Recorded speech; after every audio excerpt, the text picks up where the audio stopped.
ஏன்டா ஒரு போன நிம்மதியா பேச வரீங்களாடா நீங்க? நான் கேட்கிற ஒரு விவசாயம் இல்லையா உங்களுக்குலாம்? போன் இருந்தா தான் அந்த பிரச்சனை.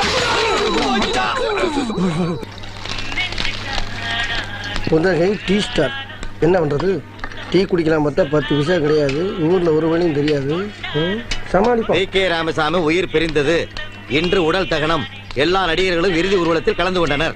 அடாடாடாடா அண்ணே, எப்படிப்பட்ட நடிகண்ணே! நகைச்சுவையாவும் நடிப்பாரு, குணச்சித்திரமாவும் நடிப்பாரு. போயிட்டாரு. சதாம் ஹுசேனுக்கு சார்ஜ் புஷ் எச்சரிக்கை. புஷுக்கு ஹுசேனுக்கு என்னென்ன தகராறு? ஒரு பிரச்சனையும் கிடையாது. நம்ம ஊர்ல ஊருக்கு ஊரு கட்ட பஞ்சாயத்து இருக்குல்ல, அதே மாதிரி உலகத்துக்கே கட்ட பஞ்சாயத்துக்காரன் அமெரிக்காக்காரன் நினைக்கிறான். அப்படி பஞ்சாயத்து நினைக்கிறான். அதை சொல்லு முதல்ல. அதனால அவன் என்ன கேக்குறான்னா, ஈராக்கு கிட்ட அணு ஆயுதம் இருக்கா இல்லையான்னு கேக்குறான். கூட்டி கொண்டே காட்டிட்டு போண்டேனா? நீ காட்டு இல்ல, நீ காட்டுவ. சம்பந்தமே இல்லாத உங்க வீட்டுக்குள்ள வந்து ஜாமான் சட்டை எவ்வளவு இருக்கு, நகர எவ்வளவு இருக்குன்னா காட்டுவா நீ. யோ இந்தா எங்க 2 பேத்துக்கு 2 டீயா போடு. 2 3 போடுங்க. நான் என்ன சொல்றேன்னா